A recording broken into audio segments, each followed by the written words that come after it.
There's something going on with you that people around you notice, but no one can explain it properly.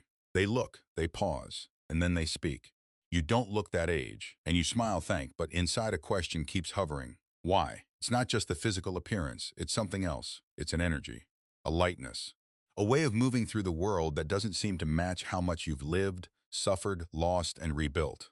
As if a part of you has been left intact, protected from something that destroys most people over time. And today, we're going to talk about it. Not about skincare, not about food, but about what psychology says about why certain people seem to be preserved inside and how that is reflected in everything they convey. According to Carl Jung, what you carry inside always finds a way to appear on the outside. And if you've always looked younger than you are, in appearance, in energy, and presence, there's a reason. In fact, there are 6. But before you start, pay attention to how it will resonate with you. Not just what you'll hear, but what you'll hit deep. Because at some point in that video, something is going to feel uncomfortably true. And when that happens, don't ignore it. This is exactly where real insight begins. You never let your inner child die. There is a silent belief that most people absorb without realizing it, almost as if it were an unwritten rule of adult life. Growing up means hardening. It means to stop marveling. It means exchanging lightness for seriousness, curiosity for certainty, enthusiasm for composure. And for years, maybe decades, many people follow this rule to the letter and pay a huge price for it. But you don't, or at least not completely. There is a part within you that has refused this agreement, that he did not sign the contract that maturing requires putting out the flame. And that, from a psychological point of view, is not naivety. It is not immaturity. It is one of the most sophisticated forms of emotional health that a human being can have. Carl Jung called this part the inner child, and he did not use this expression in a poetic way. For Jung, the inner child is a real psychic structure, an archetype that carries the capacity to marvel, to take pleasure in the simple, to engage with the world without the armor of cynicism. It's the part of you that still gets emotional with a song, that still feels that faint excitement when something new comes into life, that can still really laugh. Not the polite laughter of meetings, but the laughter that comes out of the whole body. And here's what few understand. When that part is suppressed, the cost isn't just emotional, it's physical. It is visible. Chronic stress, that which comes from living in constant defense mode, from never really relaxing, from carrying the weight of permanent seriousness, has documented effects on the body. It tenses the facial muscles, deepens wrinkles, drains vitality from the eyes. It creates a kind of weight that settles in the posture, in the way of walking, in the way of reacting to the world. Whoever kills the inner child does not age only inside, it ages on the outside too. But you did something different. Maybe without realizing it, maybe as an act of conscious resistance, you protected that part. You kept allowing yourself to get carried away with small things. There continued to be times when the world seemed bigger than the problems. You continued to be able to enter the state of play. That state in which time passes without you realizing it because you are completely present in something that gives you pleasure. And people feel it. Before they even analyze what's different about you, they feel it. There is an openness in their way of being that is not common. A lightness that is not superficiality, it is health. A presence that is not performative, it is genuine. Positive psychology calls this playfulness. And recent research shows that adults who retain this trait have not only greater subjective well-being, but also more satisfying relationships, more creativity at work, and a greater ability to cope with adversity without breaking down. Because the inner child is not weakness, it is resilience by another name. It's why you can find lightness on difficult days. It's why you still care about things that others have given up feeling.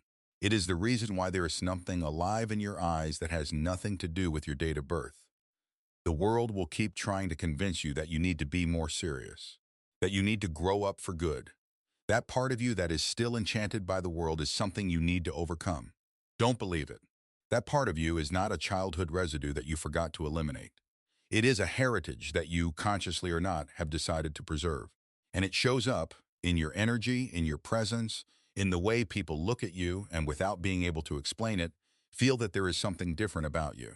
Different not in the sense of strange, different in the sense of alive. You feel it all, but you don't carry it all. There is a very common misconception about people who seem light, who do not show the weight of the years, who move through life with an energy that does not match everything they have been through. People look at her and think, she hasn't suffered enough, or he doesn't take it seriously, as if the proof of maturity is the amount of pain you exhibit. But the truth is almost the opposite of that. Those who seemed light usually felt no less. He felt different. He processed differently. This difference changes everything, including how time affects the body and energy. There is a concept in psychology called rumination, which is basically the act of mentally revisiting painful situations, reliving conflicts, going over conversations, imagining what should have been said or done. Rumination is silent but devastating. It keeps the nervous system on alert even when the danger is past. It uses energy that the body would need to regenerate. It creates a state of chronic tension that over time appears in the face, posture, and eyes. Many people carry their 30s, their 40s, their 50s, not in their bodies, but in the way they accumulated every heartache, every betrayal, every disappointment, without ever really processing and letting go. It's as if they kept everything in an invisible backpack that gets heavier every year. And this backpack appears. You don't need to see the backpack to feel the weight of the person carrying it. You work differently. You feel it, deeply even. It's not that things don't affect you, it's that you don't let them define you forever.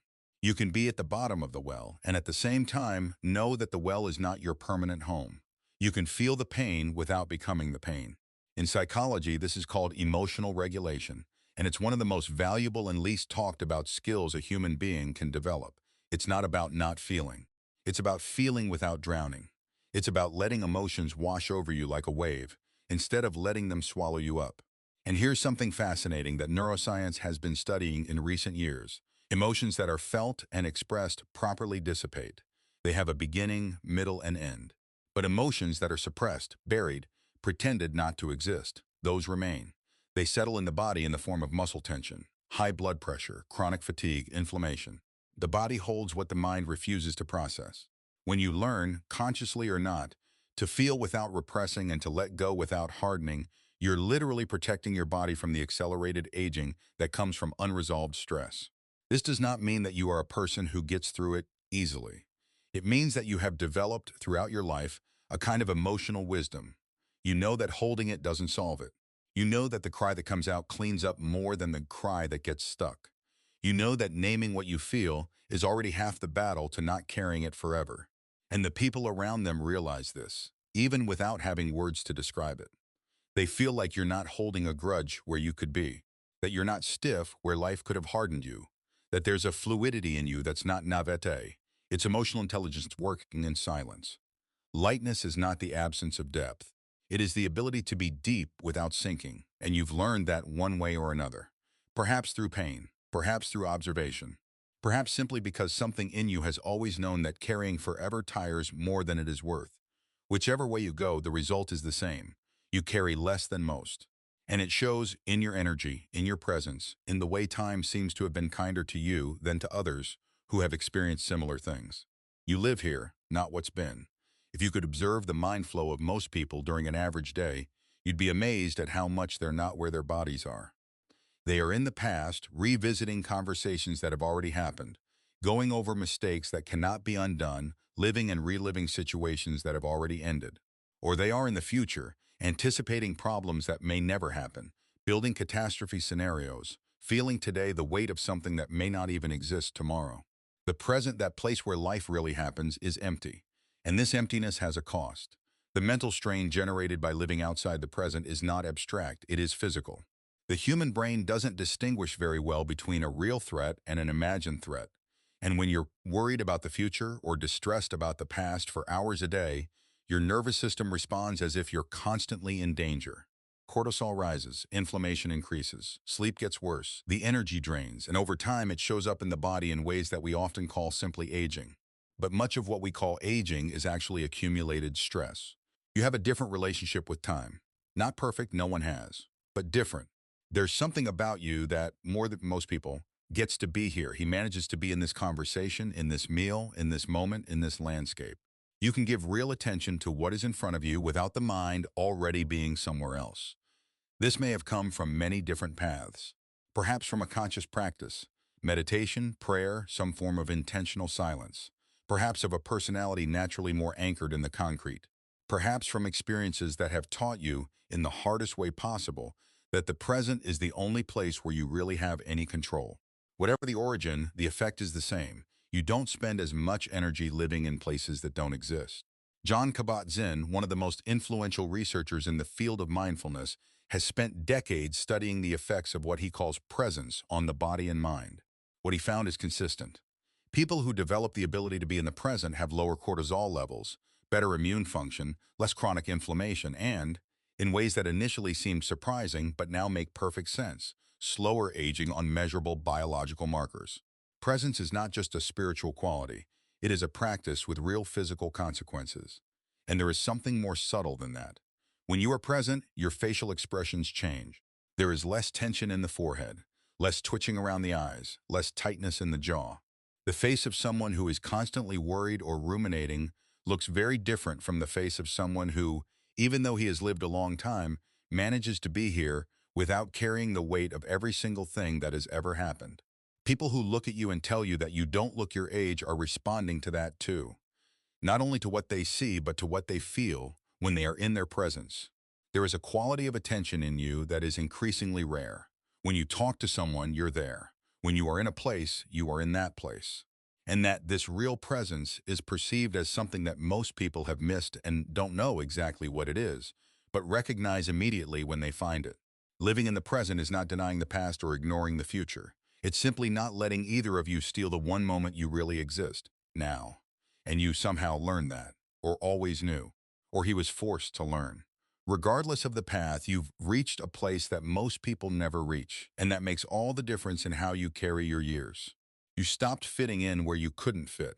There is a very specific fatigue that no one talks about openly, but that almost everyone knows. It's the tiredness of pretending.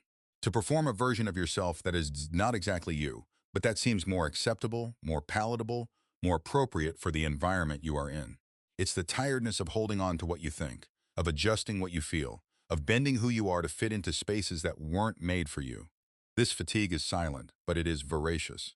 It consumes energy in a way that no physical exercise does, because pretending is a full-time job and the body pays the bill. Psychology has a name for the opposite state to this, authenticity.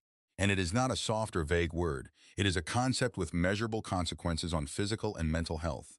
Research in the field of personality psychology shows that people with high levels of authenticity, who live by their values, who express themselves genuinely, who don't spend all their days managing an image that doesn't match who they are, have lower levels of anxiety, greater life satisfaction, and more robust immune systems. It's no coincidence. When you're not at war with yourself, the body can use its energy to stay healthy, rather than using it all to sustain an internal contradiction. You got to a point, perhaps gradually, perhaps after a specific breakup, where you decided, consciously or not, that the cost of fitting in was too high. That living bent to fit into spaces that weren't yours was costing you things you were no longer willing to lose. And then something changed. It wasn't easy. It rarely is. Being authentic in a world that rewards conformity comes at a price. Sometimes relationships, sometimes opportunities, sometimes the comfort of being accepted without question. But what you got in return was something that no outside approval can buy. The feeling that your interior and exterior are aligned. This alignment appears in ways that are hard to describe but impossible to ignore. When there is internal conflict, when you say one thing and feel another, when you act one way and think another way, the body registers that conflict. The muscles tense up. Breathing becomes shallow. There is a constant micro-contraction in the face, a kind of low-intensity alert that never completely shuts down. And over time, this tension sets in. It becomes part of your physiology. But when you're genuine, when what you think, feel, and do are pointing in the same direction, there's a deep relaxation. It's almost as if the body can finally land. There is less effort, less contradiction, and this shows up in the face, in the posture, in the energy that you emanate when you enter an environment. People feel the difference between someone who is managing an image and someone who simply is. They can't always name what's different, but they feel it. There is a quality of presence in authentic people that has no artificial substitute. And there's something even deeper here. When you stop wasting energy trying to be who you're not, there's energy left over to be who you really are. And who you really are, with all the complexity, with all the honestly accepted contradictions, has a vitality that no performance can imitate. You may have spent years fitting in where you didn't fit before you got to where you are. He may have suffered for it. You may have mistaken the pain of not fitting in with a flaw of yours, instead of recognizing that the problem was the space, not you. But at some point, you stopped, or started to stop. And in that act, seemingly simple, profoundly courageous, you released an energy that had been trapped for a long time. And this energy appears. It's part of the reason you look more alive than the calendar suggests. Your head never stopped asking questions. Watch a 4-year-old for an entire afternoon, and you'll witness one of the most powerful forces in human nature, unbridled curiosity. She asks everything. Because the sky is blue, why people age, why does that word exist, why endlessly, tirelessly, with an energy that does not run out. And then time passes, school happens, responsibilities arrive, and for many people, something is being silenced. Not all at once, gradually, almost imperceptibly. The questions decrease, certainties increase. The world is becoming a known, manageable, predictable place. And this predictability, although comfortable, has a very high cost. It acts as an accelerator of psychological aging. Because the mind that stops asking itself starts to stiffen. Neuroscience has been studying with increasing interest the concept of brain plasticity, the brain's ability to form new connections, create new neural pathways, adapt and reorganize itself in response to new experiences. And what research consistently shows is that this plasticity is not an exclusive characteristic of childhood. It remains available throughout life, but only for those who continue to challenge the brain with novelty, with questioning, with the productive discomfort of not having all the answers. When the mind stops, when it settles in the zone of comfortable certainty, plasticity decreases. And with it, vitality. Curiosity is literally the fuel of brain health. You never lost it completely. Your mind still moves. He still wonders. You can still sit in front of something you don't understand, and instead of feeling threatened, feel attracted. You still have that ability to look at a new idea even if it challenges things you thought you knew, and consider rather than refuse. This is not a small detail. It is a fundamental posture in life, and it changes as you age. According to Jungian psychology, one of the greatest tragedies of human aging is not physical. It is what Jung called psychic sclerosis, the hardening of the personality, the refusal to revise beliefs, the resistance to everything that is new or challenging. People who reach this state stop growing. And when they stop growing, they begin to wither away, not necessarily in the body, but in something that the body reflects. You didn't get there. Or at least not yet, and it may never arrive. Because his curiosity is not only intellectual, it is existential. You still wonder about the meaning of things. He still considers that he may be wrong about ideas he has been carrying for a long time. He can still find novelty in subjects that seem familiar and people who seem familiar in situations that seem repeated. This mental quality has a direct effect on how you appear to be. An active, curious, engaged mind produces a different presence. The eyes of someone who is still genuinely curious about the world have a quality that has nothing to do with age. There is an attention, a glow, not metaphorical but real, in the literal sense of how the eyes work when the mind is engaged versus when it is on autopilot. People feel when they are in front of someone who is still learning, which he is still discovering, that he did not reach the final conclusion about anything. There is an openness that is perceived as youth, not because it is naivety, but because it is vitality. Keep asking questions, keep not knowing everything, keep allowing yourself to be surprised.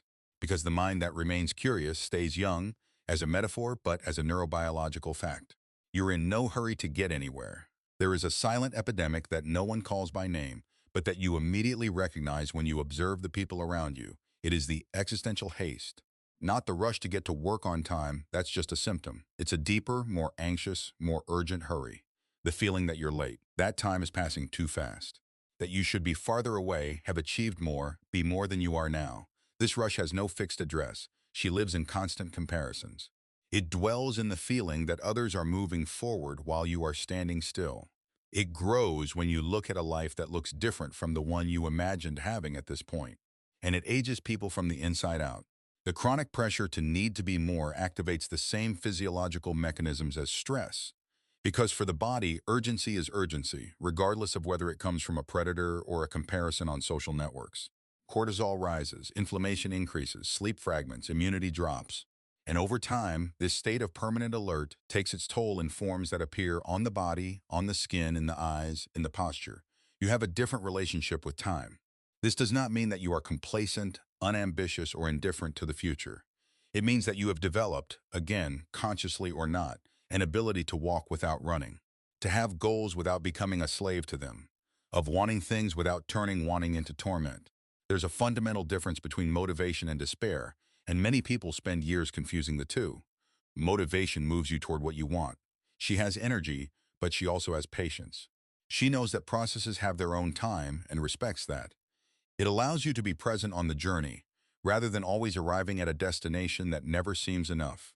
Desperation, on the other hand, makes you run without knowing exactly what. It creates a constant tension between where you are and where you should be. It doesn't allow you rest. It doesn't allow gratitude. It doesn't allow you to feel whole at any time.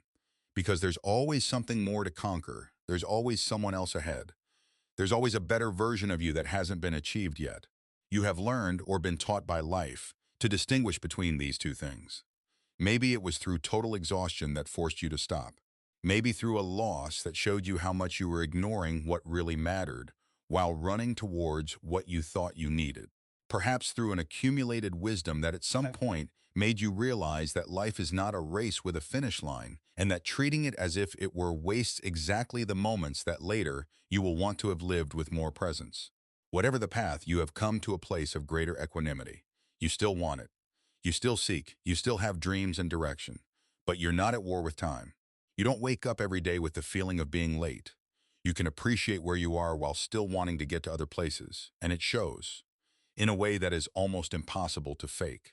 There is a quality of calm in people who are not in permanent running. It is not passivity, it is a deep-rooted presence. A sense that they know where they are okay with it, and will continue to walk at their own pace. This quality is rare, and when people find it in you, they perceive you as youth, because most young people don't have it, and many older people have lost it. You carry something that goes beyond age. You carry a peace with time that most people never find, and that in the end is what preserves. No creams, no diets, no tricks. It's the way you inhabit your own time, with intention, with presence, and without the rush to be anything other than what you already are. Because the preserved spirit is not the one that has stopped aging. He is the one who has learned to age without losing what really matters.